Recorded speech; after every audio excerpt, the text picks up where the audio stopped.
হুজুর সুবহানাল্লাহ আলহামদুলিল্লাহ বলতে গেছে আর মুই বলং নাই ওই জন্য বাড়ির তুই জিটাই কোচ ওটা তুমি কম সুবহানাল্লাহ। তা আজকে যদি এই কোরআন মাহফিলের মধ্যে সুবহানাল্লাহ আলহামদুলিল্লাহ যদি না কই, আল্লাহকে যদি না ডাকি, আল্লাহ যত ডাকবো, আল্লাহ বলছে বান্দা তুমি আমার কাছে যত আগে আসবেন আমি আল্লাহ তার পক্ষে বেশি বেশি করে আগে দেবো। বলে সুবহানাল্লাহ। নাহমাদুহু ওয়া নুসাল্লি আলা রাসূলিল কারীম, আম্মা বাদ। মুহতারাম দোস্ত বুজুর্গ, আজকে এই ধর্মীয় সভার আজকে দুঃখের বিষয়, যদি আজকে এইটা কোরআন মাহফিল না হয়, সভা না হয়, যদি এখানে গান যদি হইতো, যদি এখানে ড্যান্স হইতো, আজকে মানুষের জন্য জায়গা দেওয়া মুশকিল হয়ে গেল।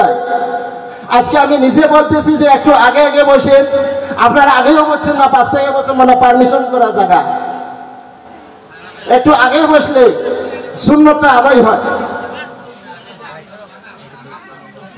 তা আমি আমার বক্তব্য থেকে যাবো, তার আগে একটু আল্লাহকে স্মরণ করে ডাকবো, লা ইলাহা ইল্লাল্লাহ, লা ইলাহা ইল্লাল্লাহ, লা ইলাহা ইল্লাল্লাহ, লা ইলাহা ইল্লাল্লাহ, লা ইলাহা ইল্লাল্লাহ।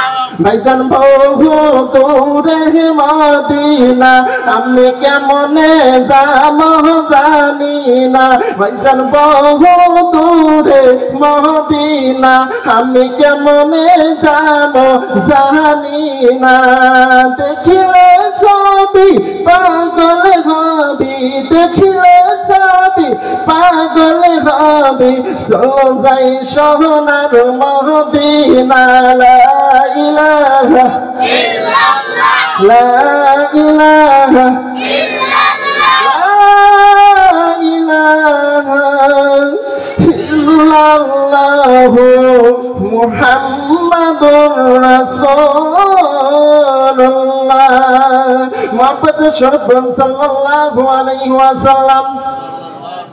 আমার ভাইরা, আমার বন্ধুগণ, আমি বলি কেন বলা, আমি লম্বা চড়া আলোচনা করবো না। বন্ধুরে, বলতে যদি কোনো ভুল করে দিয়ে যায়, খোদার হাসতে মাফ করবেন। আমি আশা করব যে আমি হাদিস কোরআন থেকে কিছু আলোচনা করব। বলতে যদি কোনো ভুল করে দিয়ে যায় বাবা, এ বাদান আমাকে খোদার হাসতে মাফ করবেন।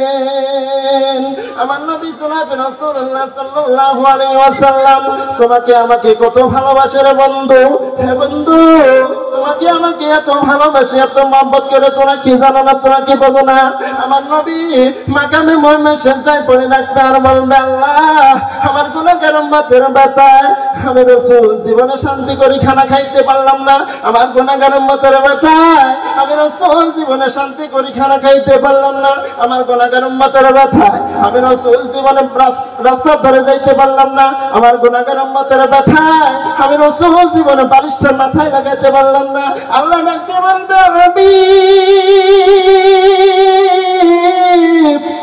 বন্ধু আমার আর কান্নাকাটি করিও না, যাও আমি আল্লাহ কথা দিলাম, তোমার গুনাহগার উম্মতের গুনাহ আমি আল্লাহ মাফ করে দেবো। জোরে বলেন সুবহানাল্লাহ। হাবিব বন্ধু আমার আর কান্নাকাটি করিও না, যাও আমি আল্লাহ কথা দিলাম, তোমার গুনাহগার উম্মতের গুনাহ আমি আল্লাহ মুসা নবীকে জানাবো না। তোমার গুনাহগার উম্মতের গুনাহ আমি আল্লাহ ঈসা নবীকে জানাবো না।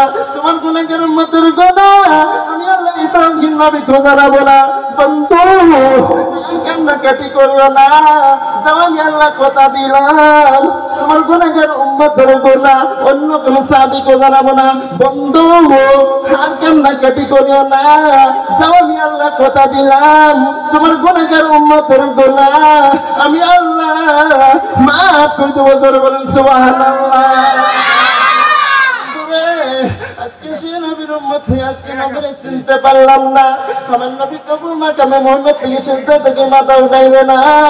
আমার আল্লাহ ডাক দিয়ে বলবে, হাবিব ও বন্ধু আমার আর কান্নাকাটি করিও না, যাও আমি আল্লাহ কথা দিলাম, তোমার গুনাহগার উম্মতের গুনাহ আমি আল্লাহ এমনকি নবী আপনাকে জানাবো না। বন্ধু তোমার গুনাহগার উম্মতের গুনাহ আমি আল্লাহ গোপনে গোপনে মাফ করবো। সুবহানাল্লাহ।